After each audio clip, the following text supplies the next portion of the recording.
Ada banyak orang yang menikmati dia pun tipu-tipu itu.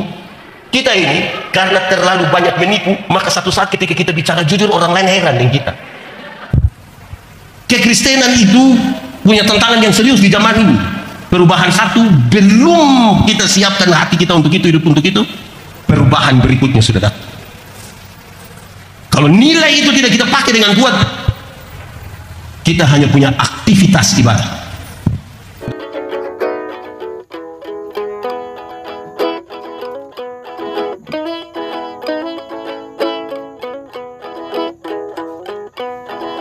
Kepada saya diberikan tema hari ini bagi kita semua untuk kita belajar bersama, yaitu Kristen KTP. Saya tidak tahu kenapa ini tema diangkat oleh Versus kaum bapak ini untuk bilang Kristen KTP. Shalom. Jadi kuat sedikit shalom. Karena kita akan bicara tentang Kristen KTP. Di paling awal saya ingin menyampaikan kepada kita bahwa kekristenan itu bertingkat-tingkat dan ada 3 tingkat kekristenan. Berapa? 1. Tingkat yang paling bawah itu adalah beragama tapi tidak beriman. Sama-sama 1, 2, 3. Beragama tapi tidak. Untuk agama dia agama. Sudah dibaptis dari itu hari, Susidi pakai menangis lagi waktu dia jawab. Di sini kalau tanya bilang apakah jawabmu, dia jawab bilang pakai menangis. Apakah jawab? Ya saya pencitraan itu. Beragama tapi tidak beriman. Kenapa begitu saudara? Di luar sana agama menjadi soal privat. Di Indonesia agama masuk menjadi sesuatu yang diatur di dalam negara. Semua orang harus beragama. Karena semua orang harus beragama, semua menjadi beragama tapi belum tentu beriman. Amin. Kalau tangan kanan gatal artinya mau dapat uang, mau dapat duit, betul? Amin. Yakin? Lalu saudara kerja untuk apa lagi? Tinggal duduk kok garu-garu. Saudara bayangkan ada agama tapi tidak beriman. Orang baptis dia baptis, orang sini dia di sini ada sini juga. Tapi tangan kanan gatal artinya dapat uang. Kalau tangan kanan gatal artinya dapat duit, orang koreng itu pasti kaya raya. Itu bukan tangan kanan saya yang gatal, semua gatal habis itu. Orang beragama, orang beriman tahu, Alkitab yang beriman tahu bahwa Alkitab bilang begini, satu-satunya cara untuk dapat berkat adalah kerja. Satu-satunya cara untuk dapat berkat itu apa? Kerja, bukan bagatal, kerja. Masa dulu bagatal dulu dapat berkat? Bayangkan orang beriman masih pikir percaya itu aneh sekali kita hidup ini. Ada agama tapi tidak nah ini kita soal ini. Saya bawa materi di banyak tempat di Indonesia, habis orang bilang begini, pendeta Yandi, pendeta, yuk kita foto-foto, oke boleh. Pas kami mau foto ada yang lari ke sana, jangan 3 orang. Kalau foto 3 orang nanti mati yang mana? Begitu. Wah itu berarti mau bunuh orang gampang sekali, tinggal. Bayangkan ini ada agama tapi tidak beriman. Di sini ada begitu. Masih percaya? Ada agama kalau tidak beriman itu macam begitu. Itu kita pun soal itu. Repot kita pun hidup ini saudara-saudara. Para sopir saya tidak tahu di sini di Luwu, di banyak tempat saudara-saudara kalau dia bawa mobil, tabrak ayam lewat, tabrak ular lewat, tabrak tikus, tabrak kucing lewat. Kenapa? Karena bayangkan kalau kita beragama tapi model kita begini, saudara berharap itu saudara beriman kepada Tuhan. Ada repot pendeta kalau khotbah begini, saudara tiba-tiba cicak bilang, ada yang bilang cicak menyahut. Kita percaya Tuhan atau percaya cicak? Tuhan atau cicak? Lalu kenapa bilang cicak menyahut? Di Luwu sini ada yang begitu, laki-laki atau perempuan? Ini mulai baku tuduh ini. Sama-sama 1, 2, 3 beragama tapi tidak. Yang saya paling heran dari kita punya Kristenan ini, sudah agama bertahun-tahun tidak tahu baca Alkitab, tapi pas orang tua mati dia beli Alkitab baru satu taruh di peti. Yang dia hidup saja dia tidak baca, so mati mau taruh nanti dia baca habis.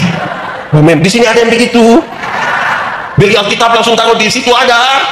Saudara bisa bayangkan kita ini beragama tapi tidak ada iman sama sekali itu. Kristen, rantai salib sudah besar memang betul, tapi tidak ada iman. Itu tingkatan paling bawah. Beragama tapi tidak. Tingkatan kedua ini lebih baik sedikit, yaitu bertobat tapi tidak berbuah. Sama-sama 1, 2, 3 bertobat tapi tidak. Untuk bertobat itu sudah bertobat, sudah tidak minum lagi, sudah tidak cap tikus lagi, sudah cap ular. Captiku su tidak, semua su tidak, tapi tidak berbuah. Orang yang bertobat tapi tidak berbuah, dia hanya hidup untuk masa lalu. Setiap kali diberi kesempatan bicara, dia suka ngomong begini, waktu tahun 1970, dikasih kesempatan diulang lagi, waktu tahun 1970, dikasih dia ulang lagi, waktu tahun 19, satu saat dia baru berdiri di depan, orang baku korek di belakang, 1970. Di sini ada yang begitu, yang 1970 terus ada, karena dia hidup hanya untuk masa lalu. Tuhan Allah bekerja tahun 1970 atau tidak? Bekerja atau tidak? 2010, 2022, 2024. Nah, kenapa hanya 1970? Bertobat tapi tidak. Yang ketiga, ini yang betul-betul Kristen. Tingkatan yang paling tinggi itu adalah berbuah. Sama-sama 1, 2, 3. Berbuah. Dalam hal inilah Bapakku dipermuliakan, yaitu jika kamu berbuah lebat. Dalam hal inilah Bapakku dipermuliakan, jika kamu berbuah. Saya mau tanya kita, tolong jawab jujur. Berbuah bagi Tuhan gampang kok susah? Omong. Berbuah bagi Tuhan gampang atau susah? Susah atau gampang? Gampang atau susah? Susah atau gampang? Gampang. Buah hanya keluar dari ranting yang melekat kepada pohonnya. Kalau ranting melekat pada pohonnya, buah keluar dengan sendirinya tanpa disuruh. Saudara pernah lihat pohon mangga? Pernah lihat pohon mangga berbuah? Pernah lihat orang lu perintah pohon mangga berbuah? Ranting yang melekat kepada pohonnya, buah keluar dengan sendirinya tanpa disuruh. Banyak orang rindu berbuah tapi tidak melekat kepada Tuhan. Bagaimana dia bisa berbuah? Dia punya buah ada tapi buah plastik. Pernah lihat pisang plastik? Jeruk plastik? Alpukat plastik? Enak? Pernah rasa? Banyak yang rindu berbuah tapi tidak melekat kepada pohon. Anak-anak sekolah minggu saja tahu Yesus pokok dan tinggallah di dalam. Boleh sambil tepuk tangan. Yesus pokok dan tinggallah di dalam. Lebih kuat. Yesus pokok dan tinggallah di dalam. Pastilah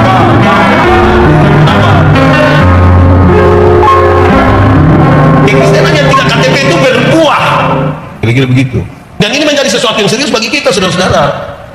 Orang bisa menilai dia berbuah atau tidak, karena pada akhirnya kekristenan itu nilai, bukan seberapa lama kita menjadi orang beriman, menjadi orang yang disebut sebagai orang percaya kepada Tuhan. Mari kita mulai. Pembacaan tadi kasih tahu, Paulus mengutus Timotius untuk jadi uskup di Efesus. Tapi Timotius ini masih terlalu muda dan dia akan berhadapan dengan satu pengajaran sesat, para pengajar-pengajar sesat dengan pengajaran-pengajaran sesat yang serius di Efesus. Tetapi juga yang kedua, dia akan berhadapan dengan satu soal di mana ada orang-orang yang merasa diri pintar sekali. Menyadari dua keadaan ini, Paulus nasihat kepada Timotius. Timotius, engkau masih sangat muda. Engkau akan berjumpa dengan orang-orang yang merasa diri pintar, bahwa pengajaran sesat dengan ajaran-ajaran sesatnya. Tidak usah berbantah-bantah dengan mereka. Tidak usah berbantah-bantah dengan mereka. Yang engkau harus lakukan satu, yaitu jadilah teladan. Sama-sama 1, 2, 3. Jadilah teladan. Itu cukup. Tidak usah berbantah dengan siapapun. Tapi engkau mesti jadi teladan.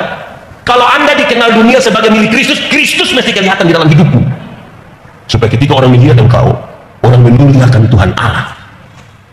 Lalu sekarang dia mulai antar kita untuk memahami nilai-nilai kekristenan yang tadi, yang sudah kita terima dari Tuhan, itu kita mau nyatakan. Dan dia kasih tahu bertingkat-tingkat ini keteladanan. Tiap orang bisa ukur ya KTP atau bukan.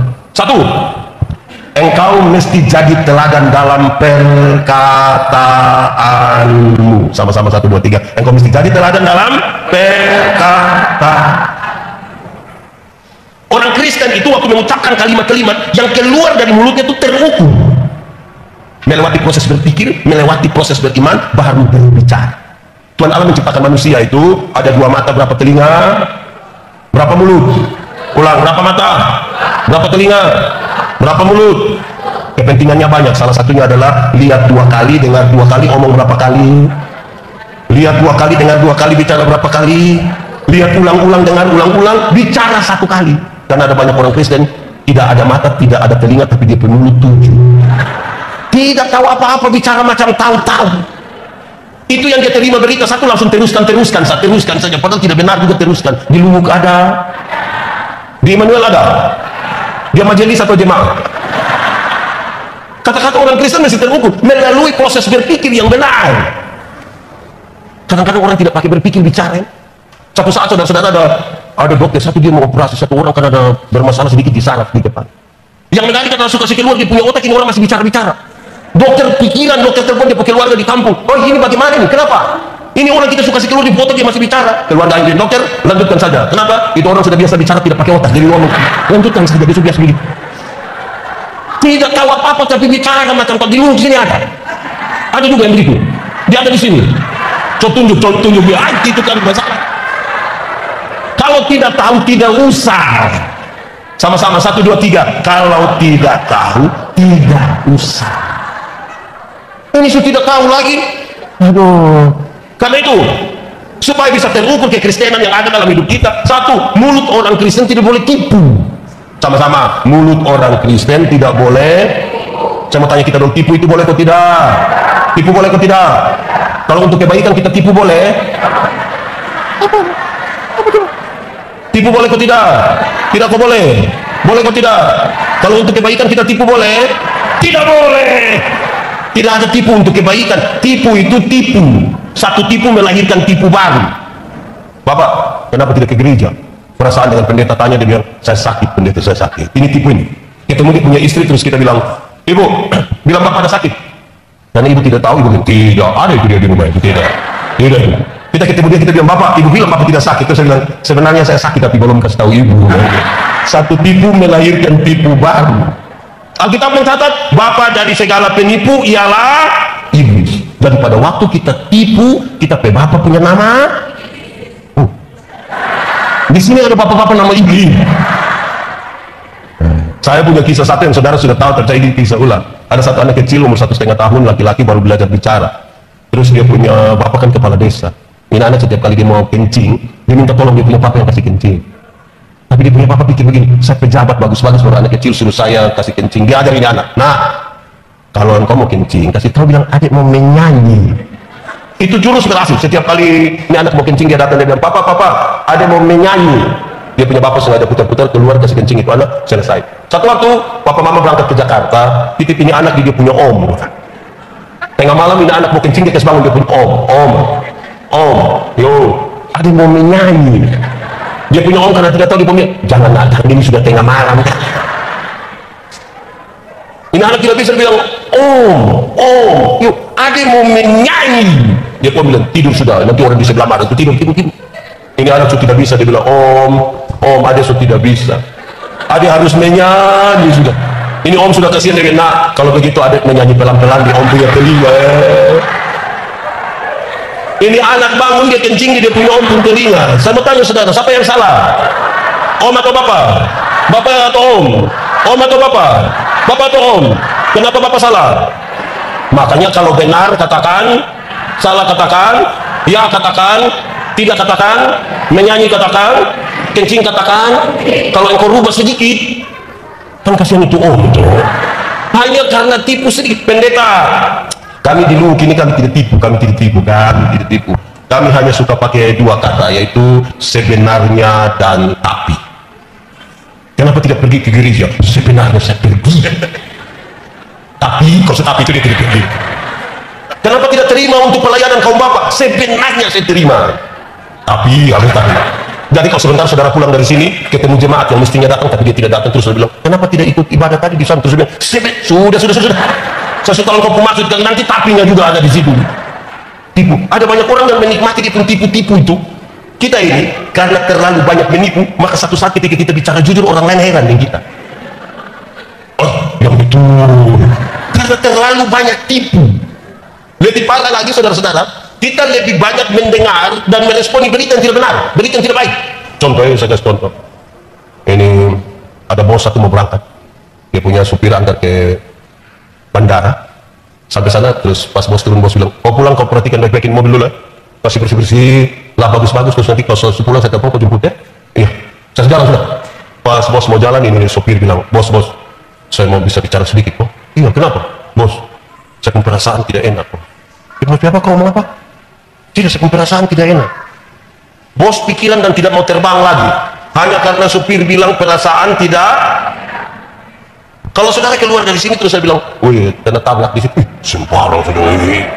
Tapi kalau kita kasih tahu, nanti dapat uang 2 juta di situ, kita sulit percaya yang begitu. Sembarang saja. Karena kita lebih banyak berpikir barang yang tidak benar. Jadi banyak orang lebih banyak tipu. Tipu diri juga. Kalau diri sendiri dia tipu, apalagi orang lain. Kadang-kadang kita pun hidup ini, saudara, tidak bisa bikin pesta, tapi karena semua orang bikin pesta, kita paksa diri bikin pesta. Utang sana sini. Besok pagi petugas koperasi datang, kita sembunyi di tetangga. Karena hidup hanya ikut orang lain. Itu pertama. Kedua, mulut orang Kristen itu tidak boleh maki. Tidak boleh. Di sini ada yang biasa maki. Laki-laki atau perempuan? Dia agak gemuk atau kurus? Jangan maki. Maki ialah mengeluarkan barang-barang yang tidak perlu dikeluarkan. Itu barang diam-diam di situ, kita omong dia supaya kenapa? Kalau ada anak kecil maki, tanpa kita setuju kita masih bisa terima. Dan anak tidak mengerti. Anak kecil itu kalau dia mandi habis, biar dia tidak pakai pakaian, papa mama punya tamu ada, dia bisa keluar, dia jalan-jalan begitu. Kan dia tidak mengerti. Betul? Tapi coba dia punya bapak, coba dia punya bapak mandi habis, terus ada ibu-ibu latihan paduan suara di situ, terus dia punya bapak keluar begini, baru bilang, hai besti, itu kita bawa masalah baru itu. Siapa maki itu tidak baik sekali. Saudara-saudara, kadang-kadang kita mengaku Kristen tapi kita punya mulut ini sudah tipu lagi, maki lagi. Di sini ada juga maki-maki, dengan anak buah juga maki, dengan anak juga maki. Ini ada 1-2 orang tua datang bilang ke saya, pendeta, ini anak ini tidak tahu mau buat apa. Saya bilang, kenapa? Pukul sudah, marah sudah, usir sudah, ikat sudah, tapi anak nakal terus, tidak tahu dia ikut siapa. Saya bilang, mau ikut siapa? Kalau bukan ikut dia punya bapak, ya ikut dia punya mama. Masa dia ikut saya? Tidak. Tapi saya kasih tahu orang, kaitan dengan dia begini, Alkitab mengisyaratkan supaya anak-anakmu jadi baik, lakukanlah 3 hal ini. Dalam kaitan dengan poin ini saya kasih tahu dong. 1, panggil mereka dengan nama yang baik. Sama-sama 1, 2, 3, panggil mereka dengan nama yang baik. Nanti orang jadi baik. Yanti, Jenny, Tinus, nanti orang jadi baik. Kenapa? Karena ada orang tuh, kita tidak tahu di sini, di banyak tempat saya tahu. Ada orang tua panggil dia anak yang, babi. Orang tua tidak boleh panggil dia anak babi. Kalau dia anak babi, dia bapak. Saya jangan panggil dia anak babi. Hanya itu saja. Jadi mulut ini pakai untuk yang baik. Jangan. Pertama tadi jangan apa? Saudara kita saya mati sudah tidak ingat juga. Saya mulai nabulek saudara. Pertama, mulut orang Kristen jangan tipu. Kedua, jangan. Yang ketiga, jangan suka omong-omong orang lah. Di sini ada yang biasa omong-omong orang. Ibu-ibu atau bapak-bapak. Siapa punya istri coba katakan ibu, siapa punya istri omong. Orang Kristen tapi suka omong orang punya nama. Saya punya potongan video satu beredar luas, saya bilang begini, orang yang biasa bergosip itu, orang yang suka omong orang, kalau dia mau gosip dia suka memulai dengan pengantar yang mantap sekali. Ada 2 pengantar yang biasa dia pakai. Yang pertama, dia akan bilang begini, pas datang ibu-ibu ada duduk, dia bilang, so dengar kau belum? Kalau dia sudah mulai dengan so dengar kau belum, itu hancur, tetangga satu akan runtuh hari. Yang kedua itu lebih bagus, kalau dia mau omong orang, dia datang, dia bilang, bukan kita mau omong orang, bukan kita mau, tapi di sini ada begitu, langsung banyak. Dari mulut jangan pakai untuk omong-omong orang toh. Laki-laki melihat perempuan, tapi perempuan melihat perempuan. Maksudnya begitu. Ini kami bapak-bapak, suami-suami, laki-laki ini kalau duduk sama-sama tiba-tiba satu perempuan cantik masuk, serempak kami punya kepala bisa begini. Tapi kalau istri duduk di sebelah begitu dan lihat begitu akan jadi masalah. Perempuan cantik itu masuk, kami punya kepala tetap saja. Hanya mata yang pindah begitu. Laki-laki ya perempuan. Tapi perempuan melihat perempuan. Ibu-ibu, nona-nona ini kalau duduk sama-sama ada laki-laki ganteng masuk, orang biasa-biasa saja, tidak histeris, tidak berteriak. Kalau ada yang sedikit bereaksi ya ringan saja, tidak luar biasa. Tapi jangan coba-coba yang masuk itu perempuan. Jangan coba-coba yang masuk itu ibu-ibu, rok agak pendek, tas agak besar, sepatu agak tinggi. Itu saudara lihat ibu-ibu punya siku dan bibir. Untuk kasih tahu orang di sebelah, dia pakai siku bilang begini. Yang di sebelah sudah lihat dia pakai bibir bilang.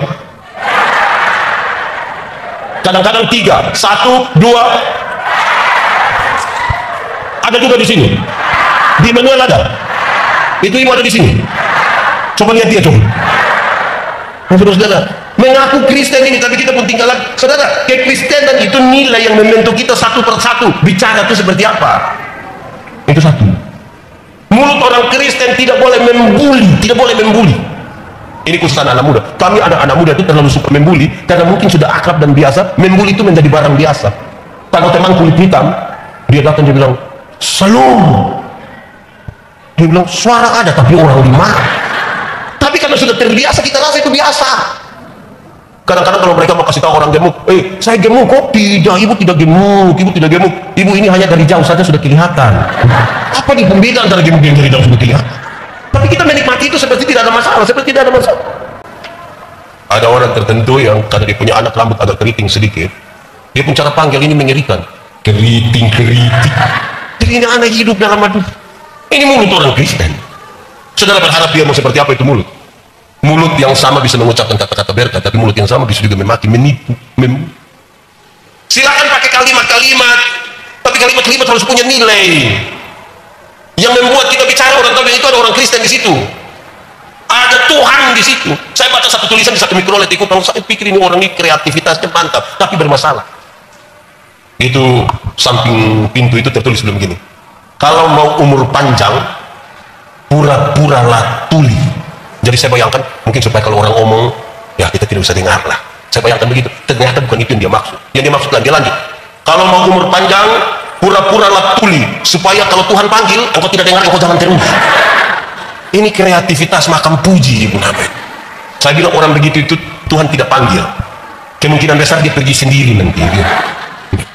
Kadang-kadang kita sudah terbiasa dulu. Itu dari pertama. Yang paling dasar itu adalah perkataan. Engkau mesti jadi teladan dalam perkataanmu.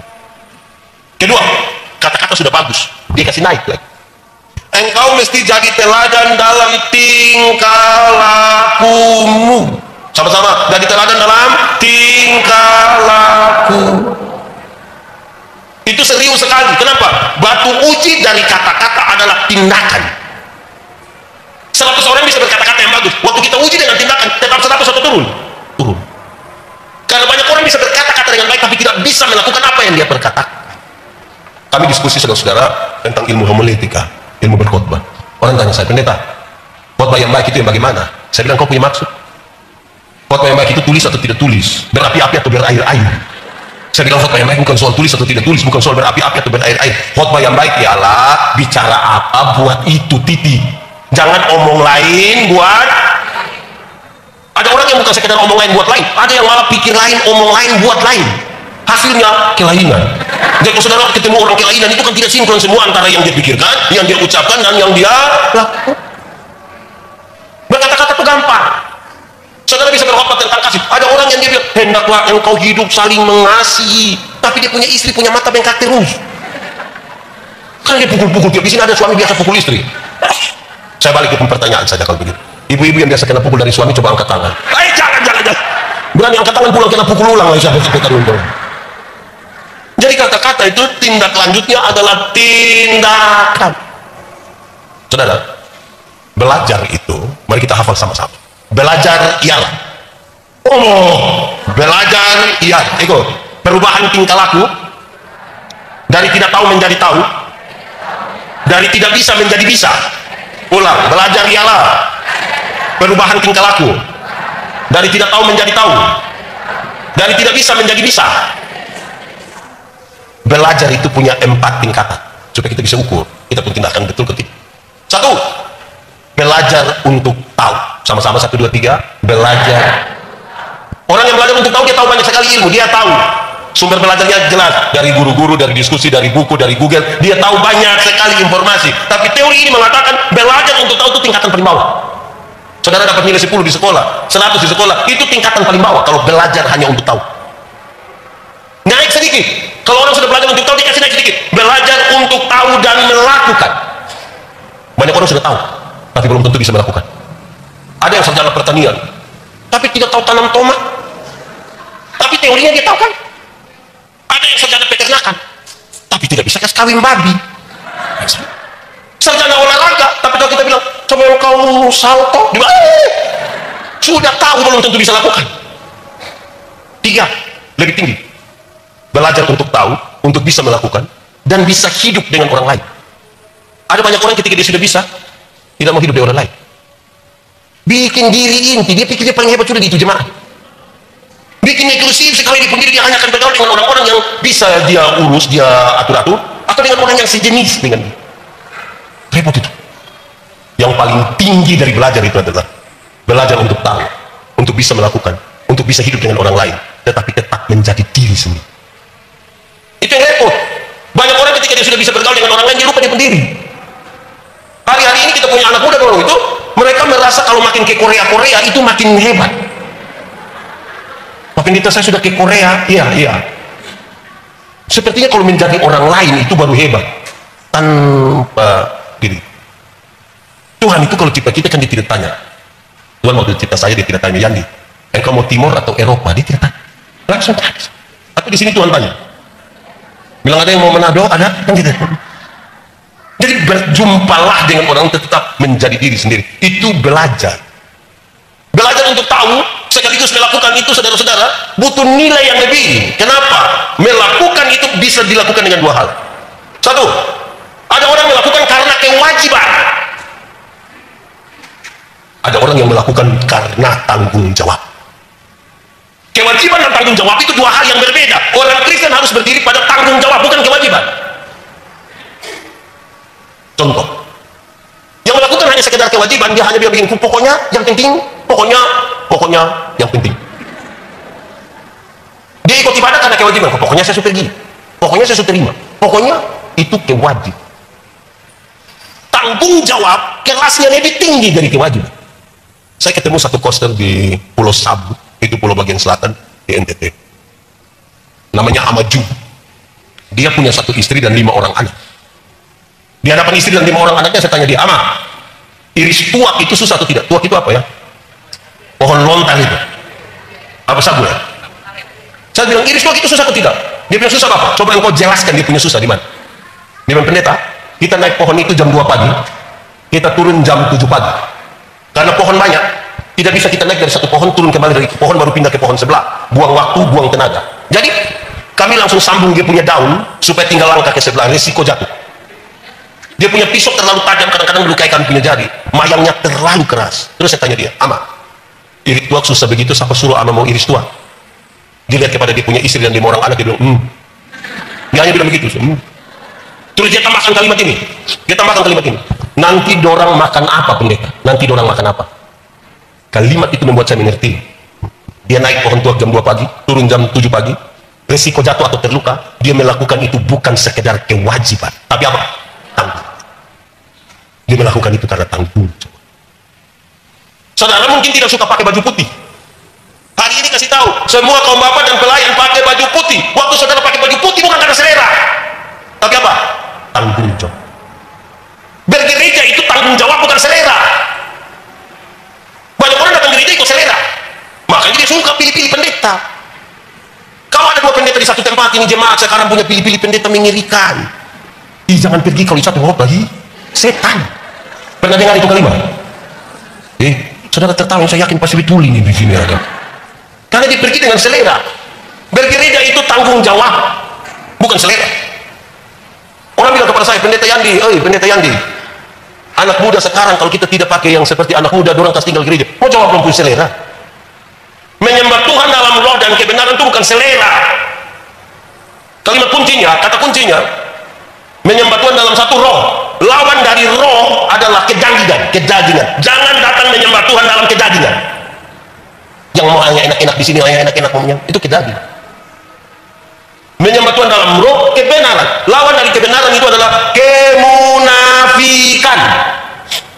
Jangan datang kepada Tuhan dalam kemunafikan. Tahu munafik? Coba angkat tangan yang munafik. Tidak ada di sini, orang tulus-tulus semua. Munafik itu di muka omong lain, di belakang, di depan manis sekali, di belakang. Di sini ada yang begitu. Dia paham apa? Munafik. Terus poin-poinnya dia sampaikan. Menyembah Tuhan dalam roh dan kebenaran. Satu, kalau engkau menyembah Tuhan dalam roh dan kebenaran, dia bukan reaksi emosional, tapi sikap iman supaya tindakanmu benar. Ada orang suami meninggal, kan dia punya istri sedih toh. Ibu kalau suami meninggal sedih kok tidak? Oh saya kira yes. Sekarang ada orang meninggal, sedih kan? Orang yang menyembah Tuhan dalam roh dan kebenaran, dia bertanya, Apa yang saya imani tentang kematian? Yang saya imani tentang kematian adalah, ternyata Alkitab menyampaikan, mati bukan akhir dari segala sesuatu. Mati adalah tempat di mana kita diubah dari tubuh yang dapat binasa ke dalam tubuh yang tidak dapat binasa, supaya kita mengalami kekekalan bersama Kristus di surga. Berdasarkan keyakinan iman seperti itulah kita menyanyi, sabar dalam susah sukamu, sabar, Tuhan ada sertamu, sabar, sabar,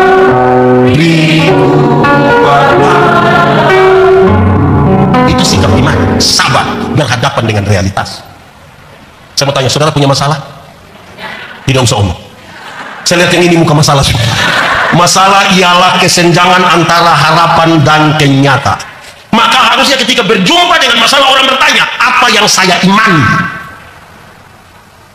Itu sikap iman. Kalau reaksi emosional, orang punya suami meninggal, dia datang di lapor, pendeta, saya satu lagu sebelum firman.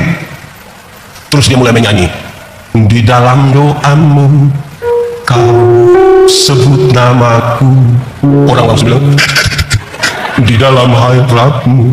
Di interlude-nya orang suruh anak kecil satu baca puisi dengan judul Ditinggal Ayah.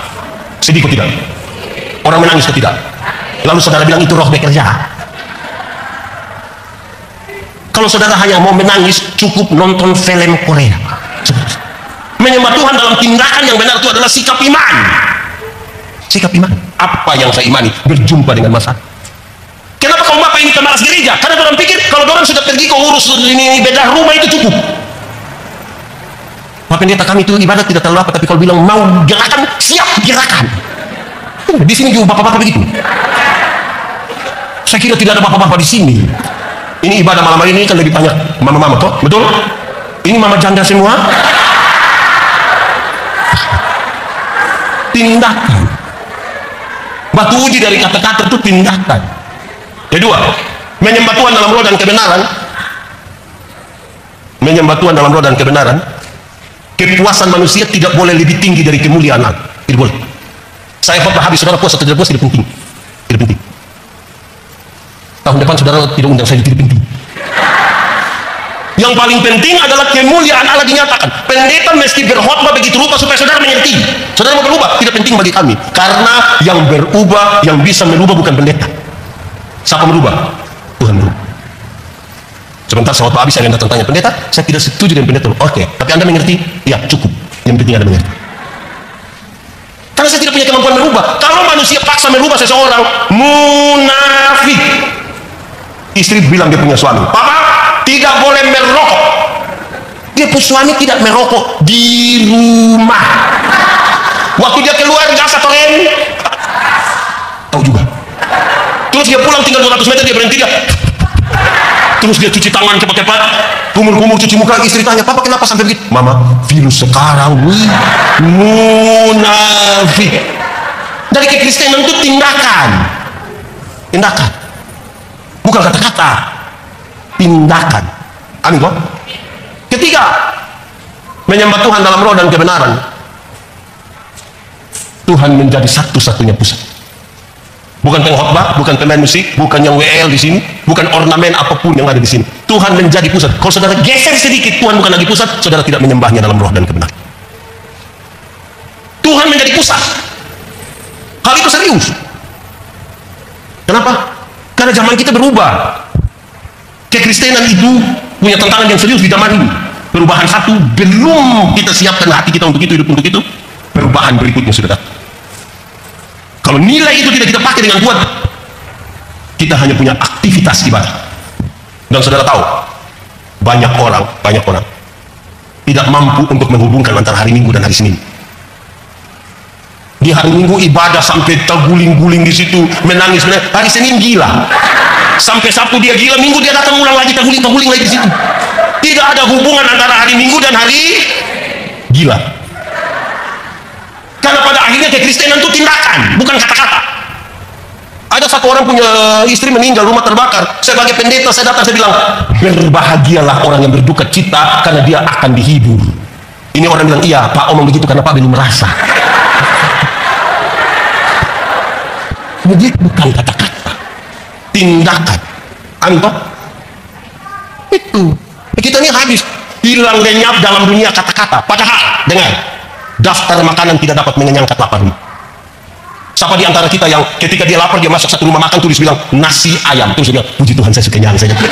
Mesti makan, bertindak. Kita ini hilang lenyap dalam dunia kata-kata. Padahal daftar makanan tidak dapat mengenyangkan lapar, dan daftar minuman tidak dapat menghilangkan dahaga.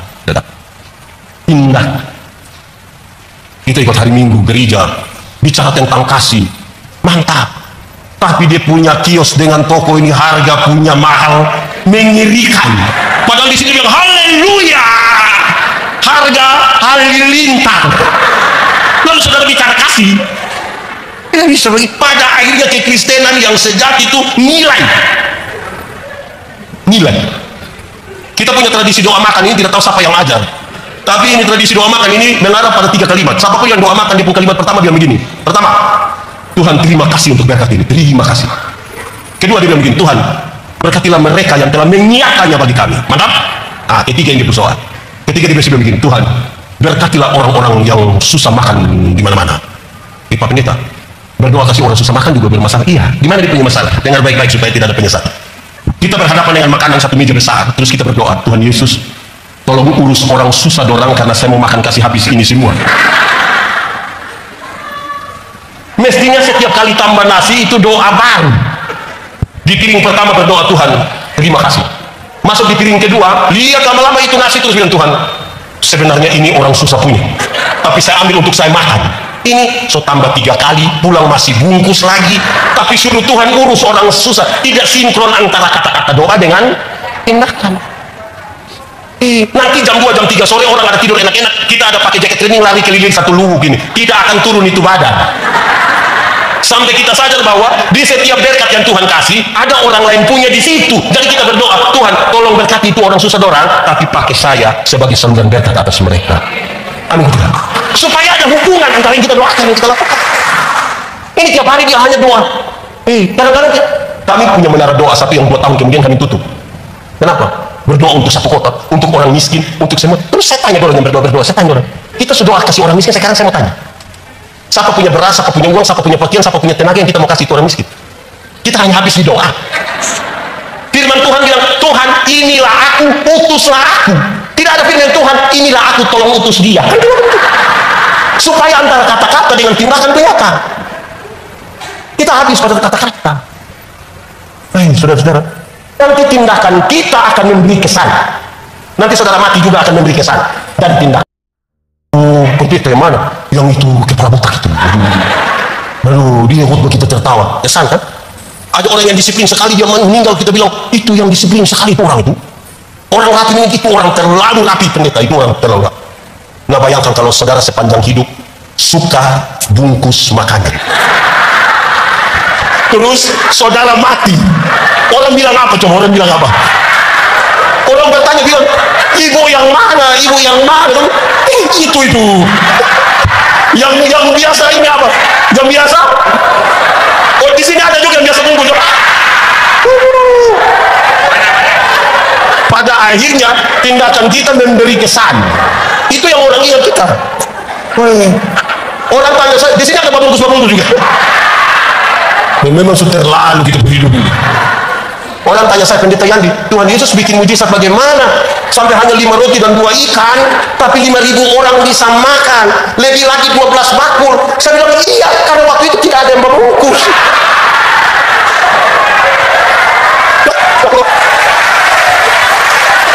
Itu hari ada yang membungkus, kurang 12 bakul, Bapak.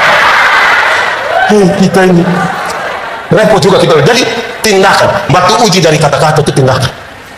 Saya punya satu khotbah, kebenaran itu salah satu dimensinya adalah sosialitas, kepekaan untuk turut mengambil bagian dalam penderitaan orang lain, solidaritas.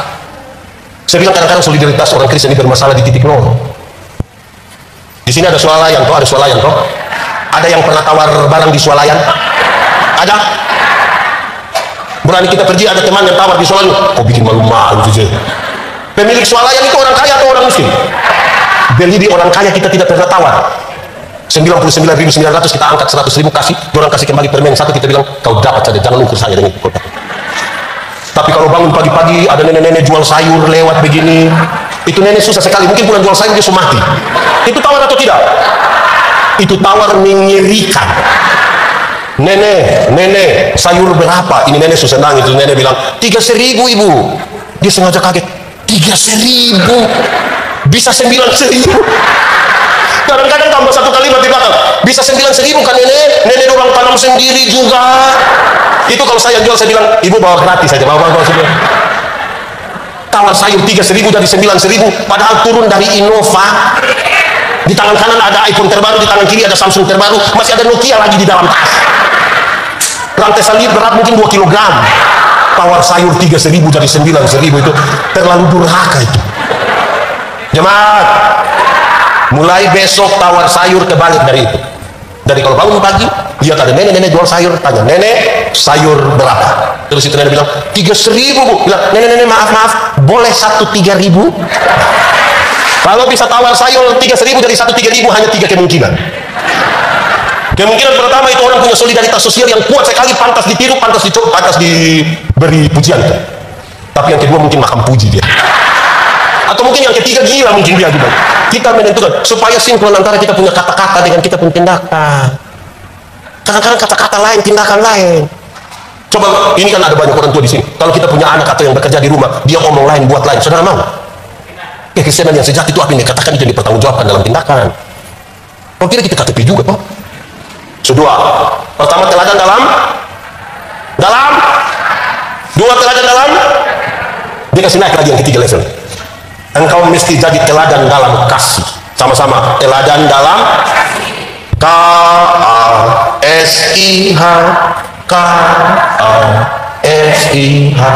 KASIH, kasih. Saudara tahu ini lagu atau tidak? Aduh, tidak apa-apa lah, sudah biar. Wah, kita menyanyi lagu lain. Makin dekat Tuhan, kepadamu, walaupun salib merahkan. Inilah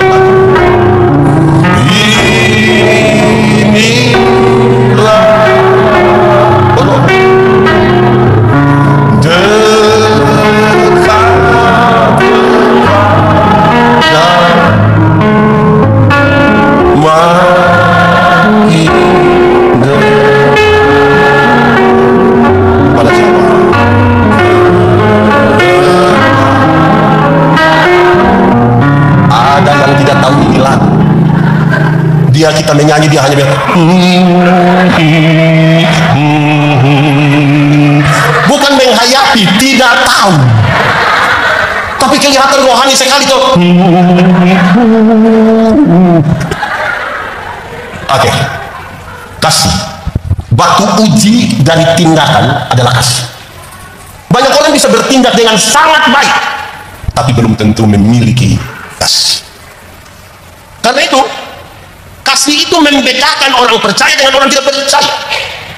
Hukum Taurat ada 10. Dari 10 dijabarkan jadi 613 pasal. Dari 613 pasal masih ada ribuan peraturan hidup setiap hari. Dari ribuan itu Tuhan Yesus simpulkan dia dalam 2 kalimat, yaitu mengasihi Tuhan dan mengasihi sesama. Dari 2 kalimat itu Tuhan menyimpulkan dia dalam 1 kata, yaitu kasih. Apa? Kasih ialah. Ulang. Kasih ialah kebaikan, tidak terpatahkan oleh apapun, tidak akan berubah menjadi kebencian. Ulang ya, kasih ialah kebaikan, tidak terpatahkan oleh apapun, tidak akan berubah menjadi kebencian. Dengar, rujukannya jelas. Karena begitu besar kasih Allah akan dunia ini. Apakah Tuhan Allah mengasihi dunia? Apa Tuhan Allah mengasihi dunia? Apakah dunia mengasihi Tuhan Allah? Lalu apakah karena dunia tidak mengasihi Tuhan Allah berhenti mengasihi dunia? Apakah kemudian Tuhan Allah membenci dunia? Saudara lihat, kasih tidak terpatahkan. Supaya saya tidak boleh bilang kepada Bapak ini, Pak, saya terlalu hormati Pak, tapi ketika saya lihat Pak punya sifat asli macam begini, maaf, itu bukan kasih, egois. Ingat, tidak semua tindakan yang baik itu didasarkan pada kasih. Tidak semua senyum tulus. Saya datang, saya bilang selum, kita lewat proses paru, kelihatan selum, belum tentu. Ada orang sedang memberi persembahan, tapi belum tentu tulus memberi. Karena teman satu di sebelah sudah beri, dia terpaksa beri. Bapak kenapa lipat tangan sampai begitu? Pendeta, kalau tangan kanan memberi, tangan kiri tidak boleh tahu. Saya bilang mantap, tapi saya tahu. Pendeta tahu apa? 1000. Makanya kalau 100 tidak mungkin begini. Sudah begini lagi pakai batok. Jadi kelihatan memberi, tapi dari hati yang tidak tulus. Tidak ada kasih di situ toh. Saya ini ingat Paulus bilang, apapun yang kamu perbuat, apapun juga yang kamu perbuat, berbuatlah dengan segenap hatimu, seperti untuk dan bukan untuk. Nah, itu baru ada kasih. Saya khotbah di banyak bank di Indonesia. Saya bilang begini, ini ibu-ibu yang kerja di bank ini cantik-cantik semua. Mau lihat Jawa tuh, lihat dekat tetap orang cantik. Dia pakai pakaian bagus-bagus. Bekerja di ruangan yang tertata rapi lagi, ber-AC lagi. Kita pergi ke bank ini macam kita tidak mau pulang. Macam kita mau lihat dia terus begini. Kita baru naik di tangga terakhir, dengan santun sekali orang bilang begini, selamat siang, ada yang bisa kami bantu? Terus saya tanya orang, ibu-ibu, siapa di antara ibu-ibu yang bangun pagi lihat suami pas bangun tidur lantas dia bilang, selamat pagi, ada yang bisa kami bantu? Kelihatan baik kan? Tapi tidak didasarkan pada kasih.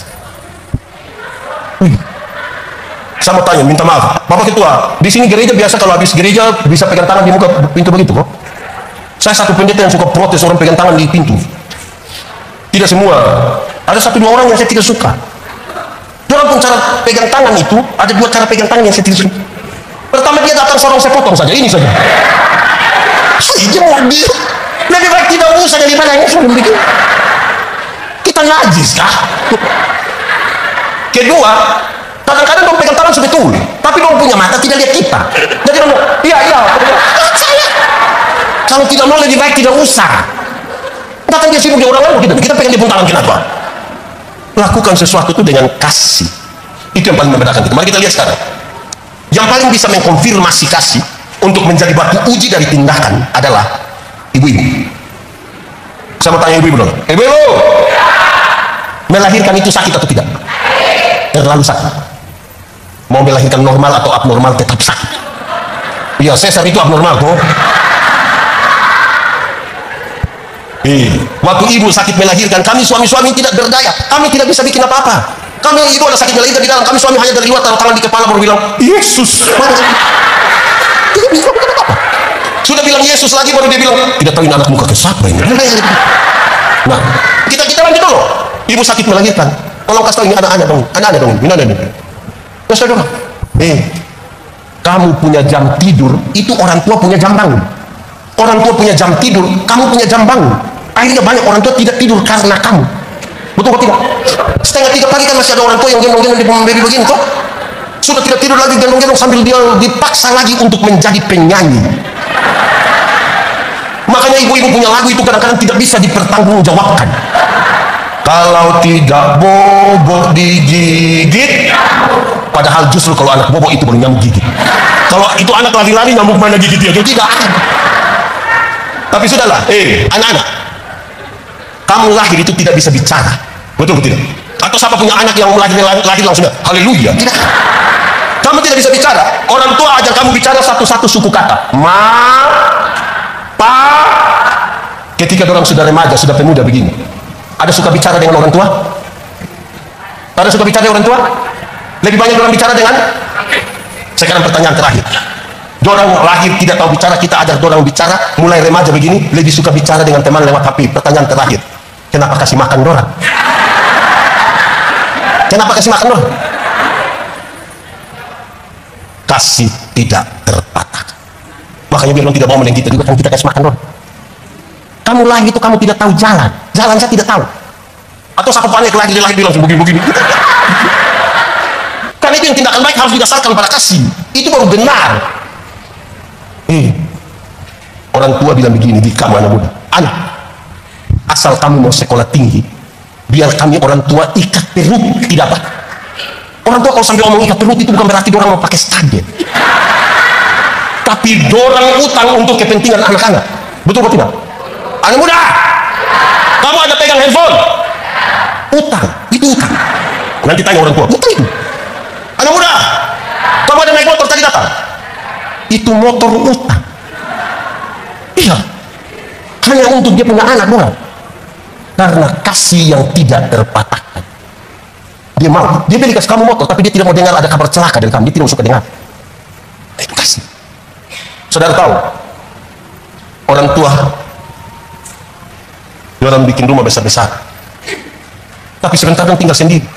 Apa kerinduan terbesar dari orang-orang lanjut usia? Kerinduan terbesar dari orang lanjut usia adalah berkumpul kembali dengan orang-orang yang dikasihi. Tapi anak-anak sunika supaya tinggal di sana, supaya tinggal. Orang dua sendiri. Tiba-tiba satu mati, kasih tinggal satu. Apakah kerinduan itu tidak jadi kenyataan? Jadi. Kerinduan itu tidak akan terjadi di rumah tua itu. Kerinduan itu akan terjadi di surga.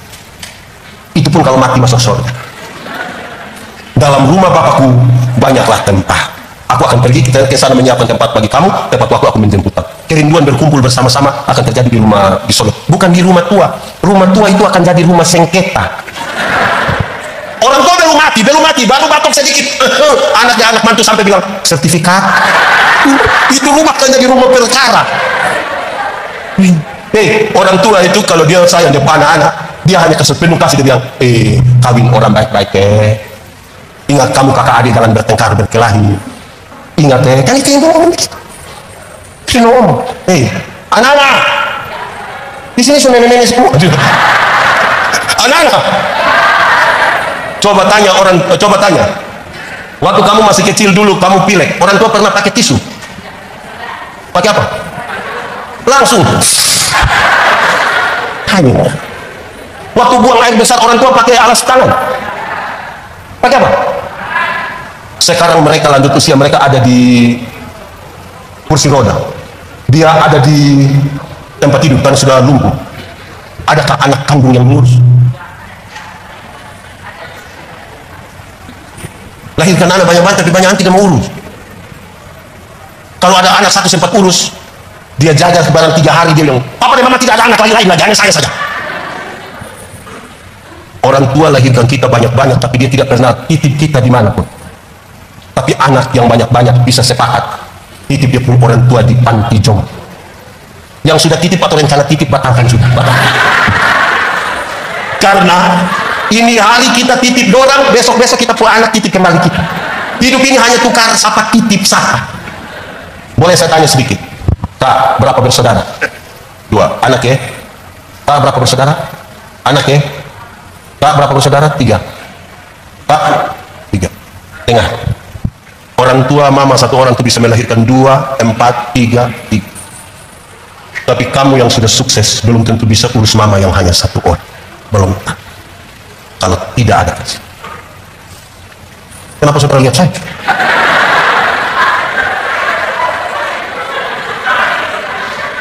Bahkan ada anak-anak yang bisa menyangkal dia punya orang tua untuk dia dapat tempat pada teman-teman.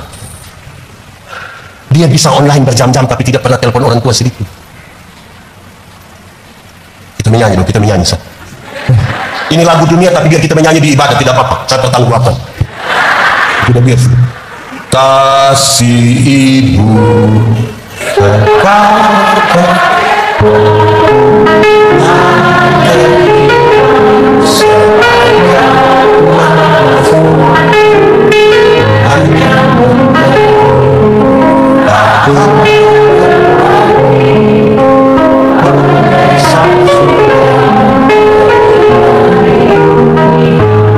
coba kita ulang ini lagu sambil bayangkan anak mantu pemuka.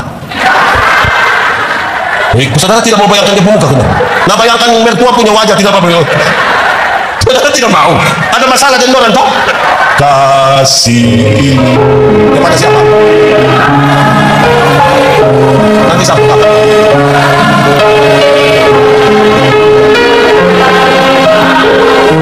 Hanya apa? Tarik kembali ke kita. Nah seperti apa itu?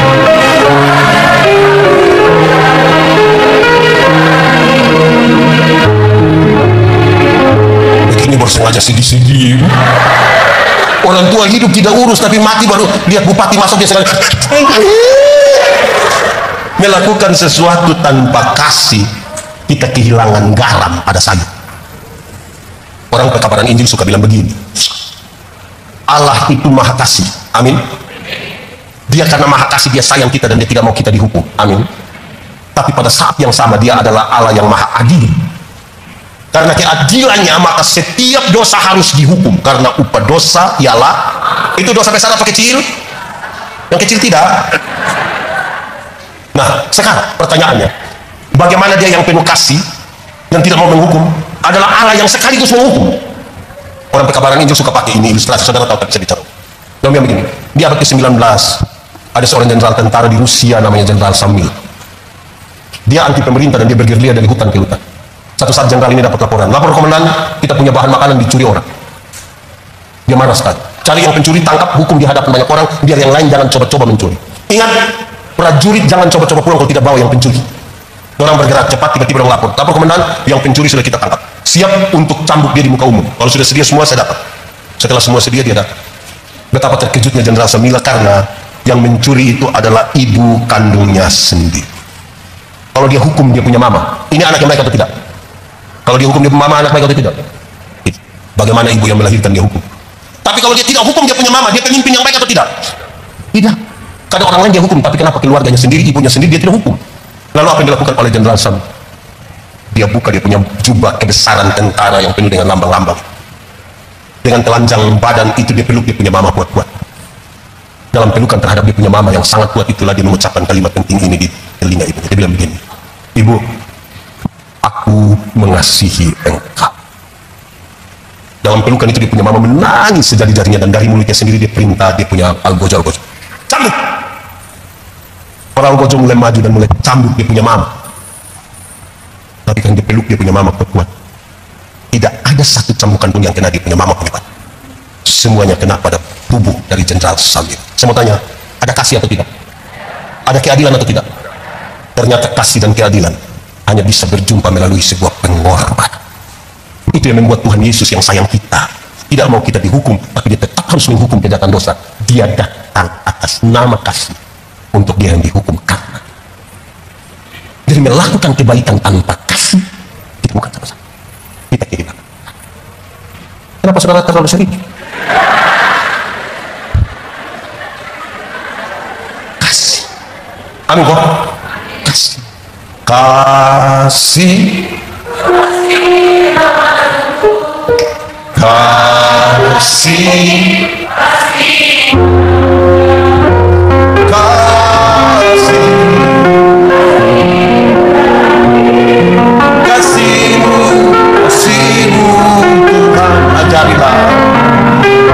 Ajarilah kami ini saling mengasihi. Ajarilah kami ini saling mengasihi. Ajarilah kami ini kasih-Mu ya Tuhan, kasih-Mu kudus tiada. Jemaat di Korintus hampir pecah oleh karena dua hal. Yang pertama, mereka sibuk untuk membanding-bandingkan pelayan.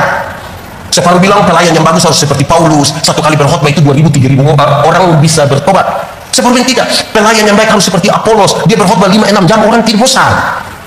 Orang hampir pecah karena membanding-bandingkan. Yang kedua, Tuhan melengkapi mereka dengan karunia-karunia, tapi karunia-karunia ini orang tidak pakai untuk pembangunan jemaat.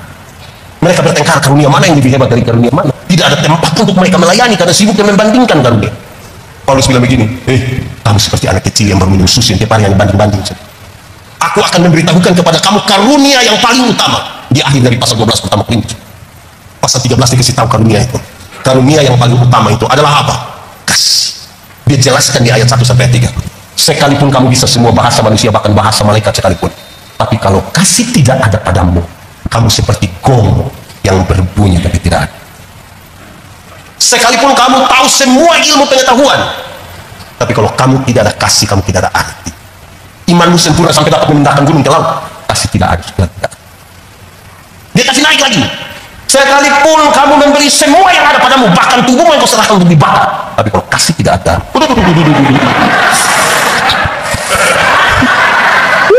kasih begitu. Kalau kasih tidak ada padamu, engkau tidak ada faedahnya. Amin. Jadi sebenarnya KTP kita yang sebenarnya itu adalah kasih. Tanda pengenal kita tuh mesti tertulis kasih. Karena itu yang paling membedakan kita. Kasih itu tadi ibu-ibu ini bisa tahan makan untuk dia punya anak. Bahkan kadang-kadang dia bilang, anak, mama tuh dulu langsing. Padahal kamu ya mama pun keadaan begitu. Karena dia mau berkorban. Nah itu kasih. Kasih sudah bagus, sekarang dia kasih naik lagi ke 4. Khotbah belum habis. Saudara kira dia semenurut, naik ulang. Saya dikasih durasi 2 jam. Saudara, belum. Baru mau 1,5 aku berapa. Jemaat, dia kasih naik. Engkau mesti jadi teladan dalam kesetiaanmu. Banyak orang memiliki kasih tapi tidak setia. Mengasihi Tuhan, yes, tapi tidak setia pada Tuhan. Mengasihi sesama, iya, tapi tidak setia. Setia-setialah. Saudara tidak tahu ini lagu? Yesus setia sampai mati. Apakah balasan untuk kasih setia? Setia sampai.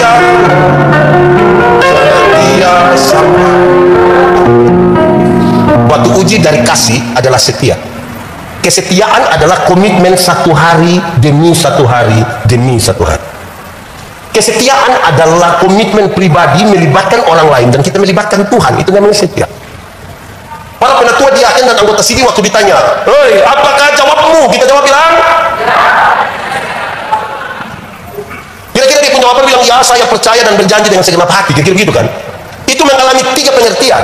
Pertama, jawaban itu punya makna, ya, saya menjawab ya karena saya benar-benar percaya. Kalau saya tidak percaya, saya tidak akan menjawab itu di hadapan Tuhan Allah dan jemaat. Apa yang saya percaya?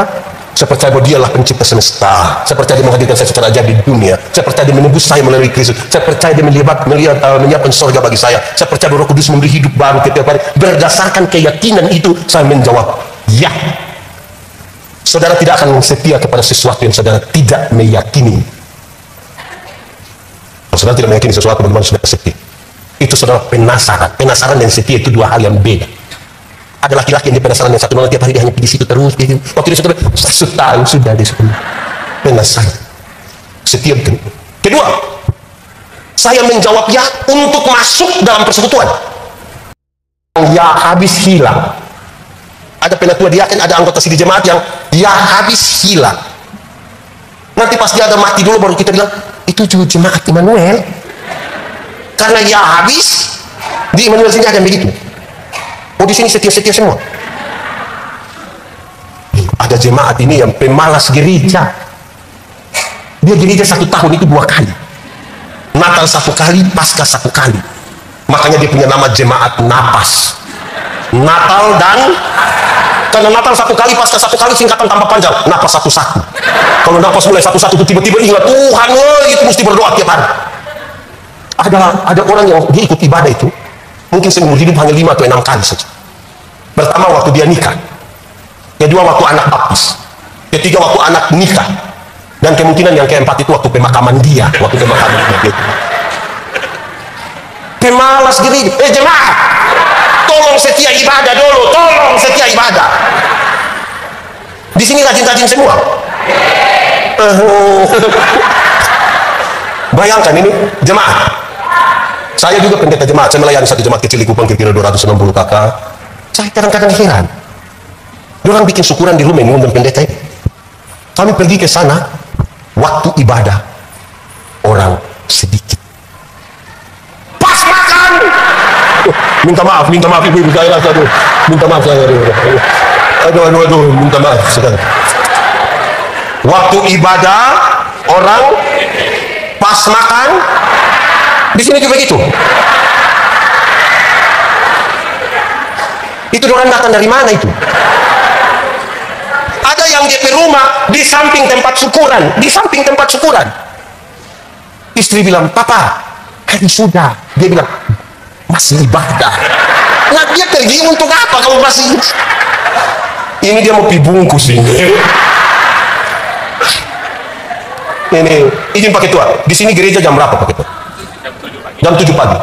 Kadang-kadang jam 7 pagi orang sudah siap, suami istri sudah siap, tapi belum datang.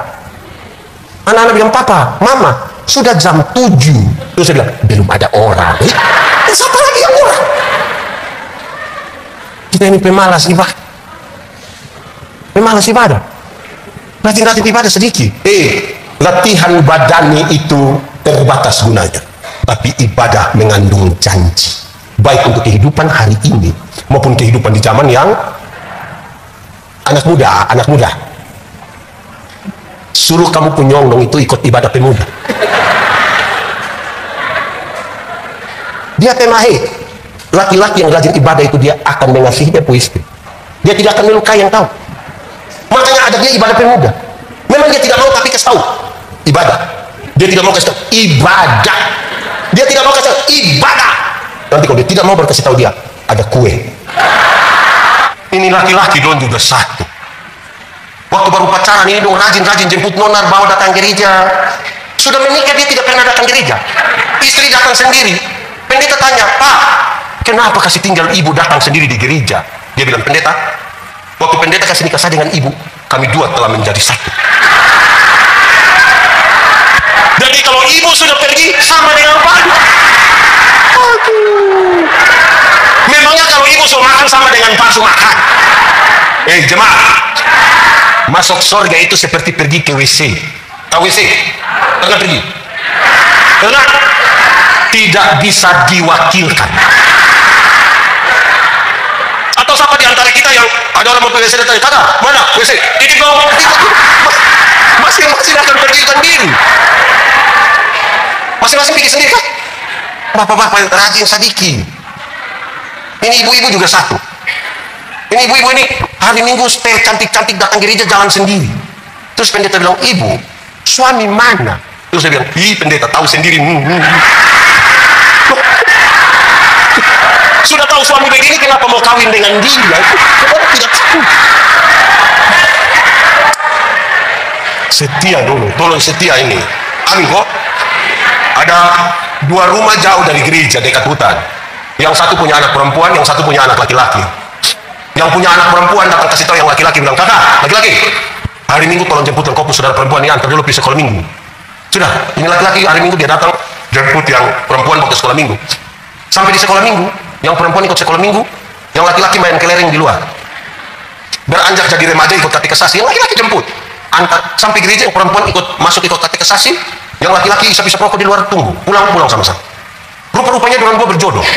Setelah menikah, yang perempuan terpilih jadi di sini diaken penatua kan? Perempuan terpilih jadi penatua diaken. Ibadah di mana saja, hujan, badai, semua. Yang suami antar, tapi pergi, yang istri masuk pimpin di dalam, suami main kartu di luar tunggu. Orang pulang sama-sama.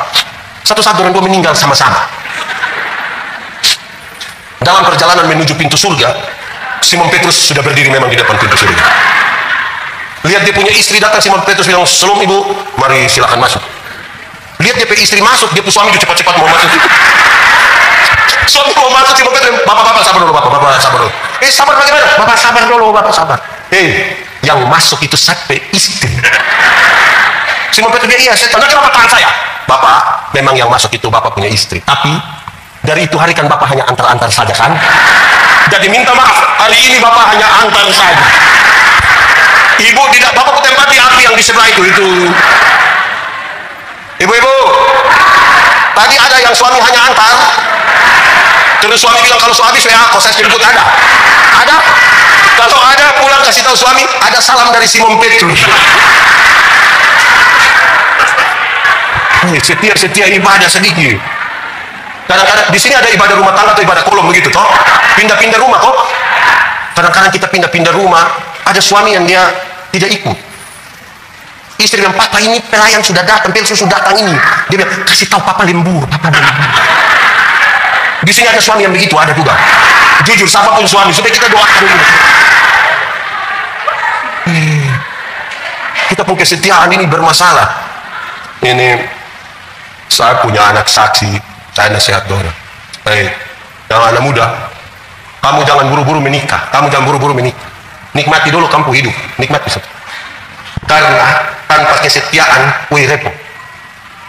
Kalau kita nikah DP nama bulan madu itu hanya 1 bulan.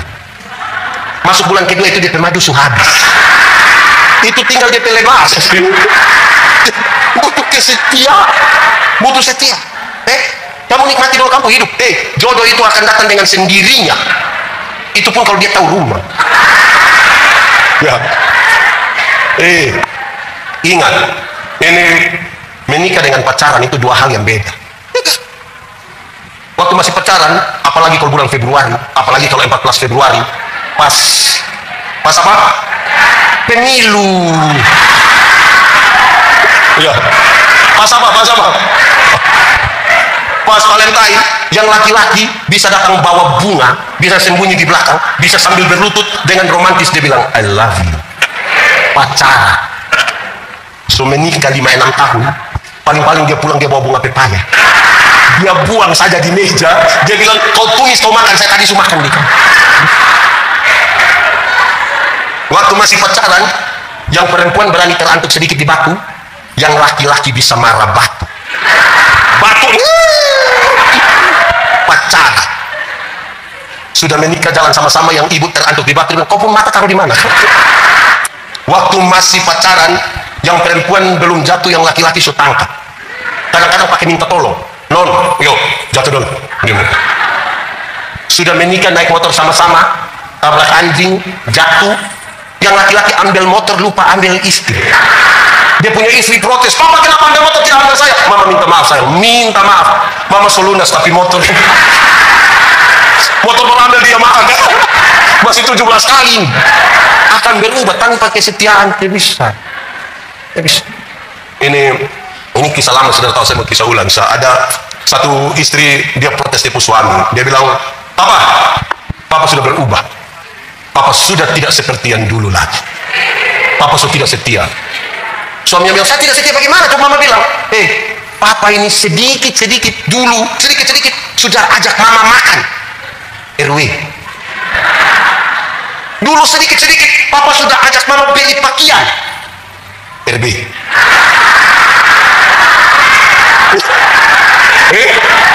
Di sini juga kenal RB dulu. Sedikit-sedikit Papa datang, Papa bilang tutup mata. Sekarang Papa sudah tidak begitu. Bapak sudah berubah, Bapak sudah tidak setia. Terus dia suami bilang begini, Mama, coba Mama pikir baik-baik. Coba Mama, nelayan mana yang kalau dia sudah dapat ikan dia masih buang umpan? Dia bisa jadi selama ini Papa hanya umpan-umpan Mama. Selama ini Papa pikir Mama ikan. Malam pas mau tidur dia punya istri masuk, kunci pintu, kasih mati lampu. Suami datang mau buka pintu, tidak bisa. Mama, yuk buka pintu dulu. Tidak. Mama, yuk lu tidur di luar. Mama kenapa bikin Papa begini? Mama bukankah kita dulu masih suami istri sampai hari ini? Dia punya istri bilang, Papa, coba Papa pikir baik-baik. Coba Papa pikir baik-baik. Nelayan mana yang mau tidur dengan DP ikan?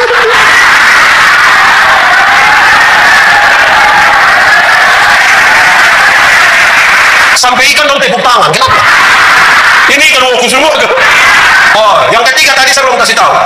Ya, saya percaya dan berjanji dengan segenap hati itu punya 3. Pertama, saya menjawab ya karena saya percaya. Yang kedua, saya menjawab ya untuk masuk dalam persekutuan. Tapi yang ketiga, saya menjawab ya untuk siap diatur. Banyak yang sudah mau masuk, tapi tidak mau diatur. Bayangkan di sini ada berapa kakak Pak Ketua izin? 200. Bayangkan kalau 200 kakak, masing-masing kakak mau urus diri sendiri. Di tiap kakak ada 2 anggota sini mau atur diri sendiri. Hancur ini jemaat. Belum pernah ada rapat majelis di belakang untuk bunuh jemaat, jadi tidak apa-apa. Atau di sini ada rapat bunuh jemaat, ada. Justru kalau kita rapat itu kita setia itu penting. Ini ada yang mau dong nikah toh, dia mau datang kok ini. Terus tahu saya pendeta, kami mau cerai. Saya bilang berhenti, stop, tidak boleh. Kenapa pendeta bilang begini? Dulu waktu kamu nikah, orang tua, keluarga, kasih tinggal, orang punya pekerjaan semua, datang untuk urus kamu menikah. Bukan orang tidak ada urusan. Urusan terlalu banyak, orang datang urus kamu nikah. Dong kasih tinggal. Bahkan, babi yang tidak tahu apa-apa saja ikut mati gara-gara kamu nikah. Lalu sekarang kamu mau apa? Kasihan itu keluarga babi kan? Sudah ada di buang botol yang dibunuh mati, tapi kamu cerai. Stop, setia. Tadi siang kami makan sambil bercerita, saya bilang, ini ada satu keluarga, dua mau cerai. Dia datang bilang, saya pendeta, kita cerai. Kenapa? Woi, kita tiap hari baku pukul. Bertengkar, lama-lama kami baku bunuh, pendeta mau kan baku bunuh. Saya coba omong dia mau cerai terus. Kamu tidak cocok, sudah bisa. Saya bilang, oke, kamu nikah berapa lama ini? 10 tahun pendeta. Ada berapa? 4 orang pendeta. Nah, ini yang saya heran. Saya heran dengan kamu. Yang kamu baku pukul setiap hari ini, anak bisa 4. Yang kamu baku pukul dengan anak 4. Apalagi kalau kamu 2 baku sayang, itu mungkin 1 TPS itu kamu balik semua itu. Jadi, jangan hanya lihat pada kelemahan. Setia toh, ini setia semua kok. Ini ada satu ibu, orang sudah mau cerai, rumah tangga bertengkar. Dia tanya orang, bilang, adakah orang yang bisa bantu kita kok untuk rumah tangga tetap aman? Oh ada, dekat hutan itu ada satu guru bijaksana, pergi dia, nanti dia bantu. Bapak guru, ada ramuan untuk bantu kami punya rumah tangga tidak bercerai, tidak bertengkar? Ada. Tapi ibu, ini ramuan, ini dia pembahan agak sulit didapat, kecuali kalau ibu bisa dapat. Apa itu? Ini ramuan terdiri dari 3 helai kumis harimau. Ibu bisa dapat, dia bilang, untuk satu keluarga saya akan cari. Dia pergi di hutan, dia bawa daging, harimau datang dari sana, dia setengah daging, dia lari. Tiap hari makin dekat, sampai satu hari harimau ambil daging di dia tangan. Ini harimau ambil, terus dia bilang begini, ini ibu bilang, harimau, saya permisi sedikit, kau cabut tangan kau kumis saya. Harimau bilang, cepat. Dia angkat kumis 3, dia lari ke bapak guru, dia, guru, saya sudah dapat ini kumis harimau. Betul? Iya, coba ibu cerita. Dia cerita bagaimana susahnya dia dapat ini kumis harimau. Setelah dia cerita, bapak guru bilang, coba kasih ke kumis. Kasih gini, dia kucak-kucak begini, dia buang di dalam api. Ini ibu marah. Bapak guru kenapa buat begitu? Saya ini kumis tidak gampang, kok bapak bisa buat begitu? Ini guru bilang begini, ibu, saya heran dengan ibu. Heran bagaimana? Harimau yang begitu jahat saja ibu bisa pelan-pelan cabut dia kumis 3. Sementara untuk cari tahu ibu punya suami, punya bayi, ibu datang tanya dengan saya. Lebih baik ibu kawin dengan harimau. Ibu bisa tangkap maksudnya? Seorang istri mesti paling tahu dia punya suami pemawan. Seorang suami pun sebab tidak bisa tetangga yang tahu. Tidak bisa tetangga. Baru 4. 1, teladan dalam perkataan, teladan dalam tingkah, teladan dalam kasih, teladan dalam kesetiaan. Kelima sekarang, dia kasih naik, Susetia ini, dia kasih naik kelas paling tinggi. Dan saya kira ini KTP yang betul-betul, akan KTP sekarang ada yang fotokopi. Saya pun juga fotokopi. Yang paling tinggi engkau harus jadi teladan dalam kesucianmu.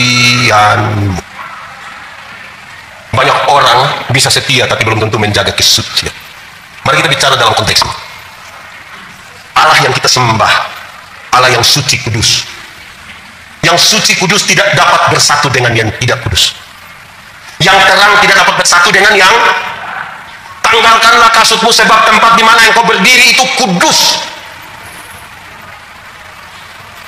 Orang mesti menjaga kesucian dirinya supaya menyatu dengan Tuhan. Kalau tidak, kita bisa rajin ibadah, aktivitas rohaninya tinggi, tapi tanpa kesatuan dengan Kristus. Ada banyak orang lagi, pendeta Yandi itu kan tiap hari ibadah, ngiri saja. Saya pidatang, wih telah ini. Saya kapan dulu itu dari tanggal 15, saya ada di Freeport, langsung saya pulang ke Bali, acara tanggal 16-17 di Bali, 18 itu saya ke Manado, 18-19 di Manado, 20 pulang Kupang, terus saya ke Makassar saya langsung ke mana lagi? Sirui saya ke Makassar lagi, saya datang sini, besok saya acara di Jakarta, 30 sampai Kupang, 31 di Kupang, tanggal 1 saya di Balikpapan, tanggal aktivitas padat, menyatu dengan Tuhan, belum tentu. Belum tahu. Yang saudara kira kan tiap hari melayani berkhotbah lantas dia menyatu dengan Tuhan, belum tentu. Lama-lama bukan Tuhan pakai kita yang pakai kembali Tuhan. Tanpa kesucian. Nah, saudara, ini 31 Desember di sini biasa gereja jam berapa? 6 sore, loh. 6 sore kita datang, lampu-lampu tuh agak redup. Pas kita masuk, kita dengar bunyi musik klasik. Teng teng teng teng teng teng teng teng teng teng teng teng teng teng. Terus ada puisi bilang begini. Di tidak terasa. Saya dalam hati, engkau tidak rasa. Ini 365 hari, ini rasa aku tidak. Terus dia terus, bla bla bla bla bla, terus dia bilang begini. Sebentar lagi, tahun lama akan berlalu. Tahun baru akan datang. Mari kita tulis catatan-catatan dosa kita, biar dia berlalu bersama-sama dengan tahun lama. Tahun baru, hidup baru, semangat baru. Orang mulai tulis catatan dosa. Ada yang tulis 5, ada yang tulis 10, ada yang sambil menangis. Tulis habis bukan langsung buang, dia pakai menyanyi. Mampirlah dengar doaku, Yesus benar. Orang lain kau jangan jawab. Sama-sama semuanya.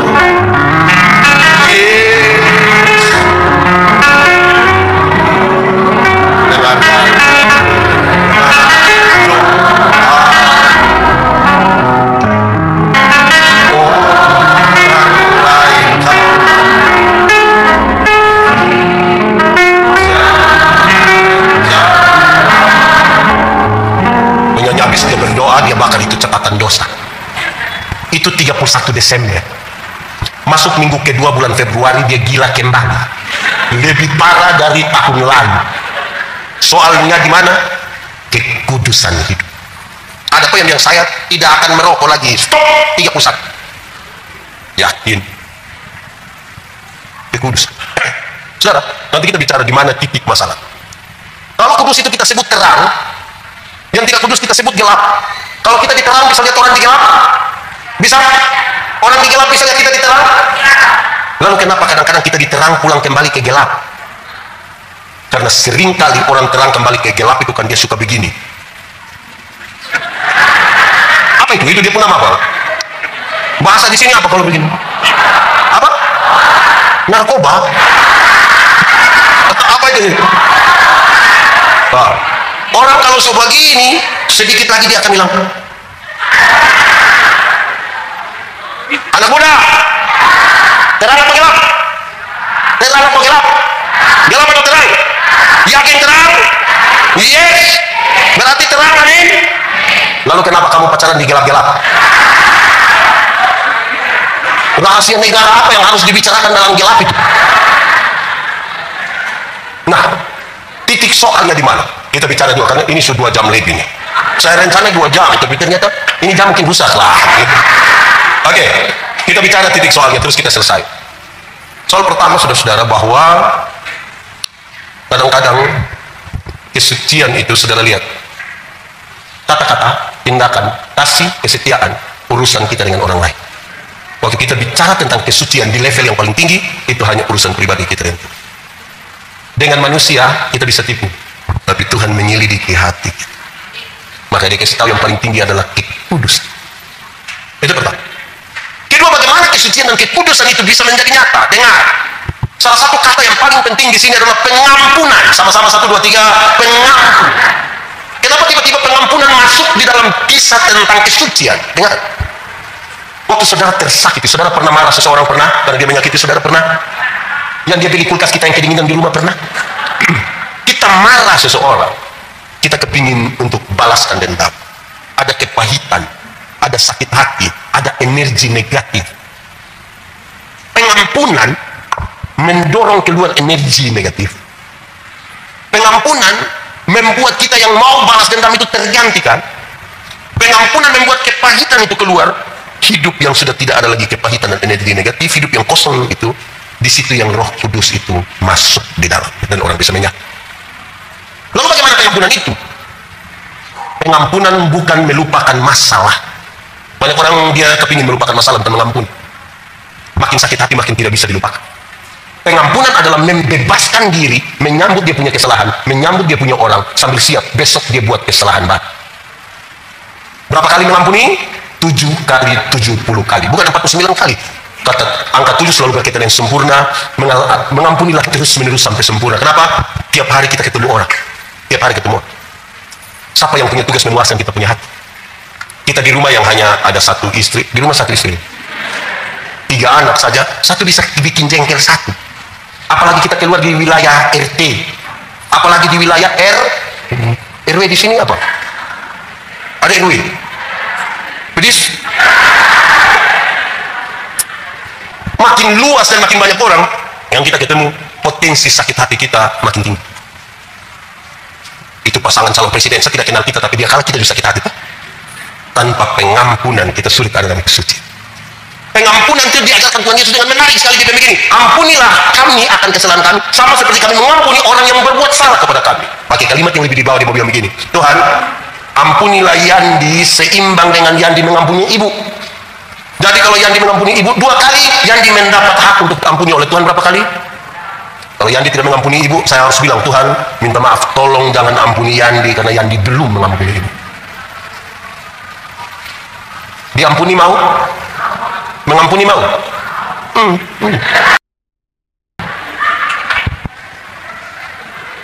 Pengampunan satu paket dengan pendamaian. Ini kepentingannya penyucian ya. Pengampunan satu paket dengan pendamaian. Ada orang mau berdamai tapi tidak mau mengampuni. Ada yang mau mengampuni tapi tidak mau berdamai. Makanya di hati penuh kepahitan. Roh Kudus mana mau menyatu dengan hati yang penuh kepahitan? Orang yang mau mengampuni tapi tidak mau berdamai, dia selalu bilang begini, pendeta, untuk marah saya tidak marah, untuk marah saya tidak marah. Dia mau datang silakan, rumah terbuka. Tapi untuk saya pergi ke dia, maaf. Itu mau mengampuni tapi tidak mau berdamai. Padahal pengampunan satu paket dengan pendamaian. Ada orang yang mau berdamai tapi tidak mau mengampuni. Yang mau berdamai tapi tidak mau mengampuni itu biasa anak kecil. Anak kecil itu orang tua main kelereng kok berkelahi. Dia punya bapak datang, damai. Ayo damai. Nah kita kalau damai ini kan pakai jabat tangan kok. Ayo damai. Itu dia punya cara jabat tangan. Kalau kami di NTT kan pakai cium hidung. Cium. Itu yang kau punya saudara. Besok-besok yang kau ada masalah bukan kelereng yang bantu, tapi saudara yang bantu. Itu dia punya cara cium. Kelihatan berdamai, tapi tidak mengampuni. Hati yang penuh dengan kepahitan, amarah, emosi untuk balas dendam.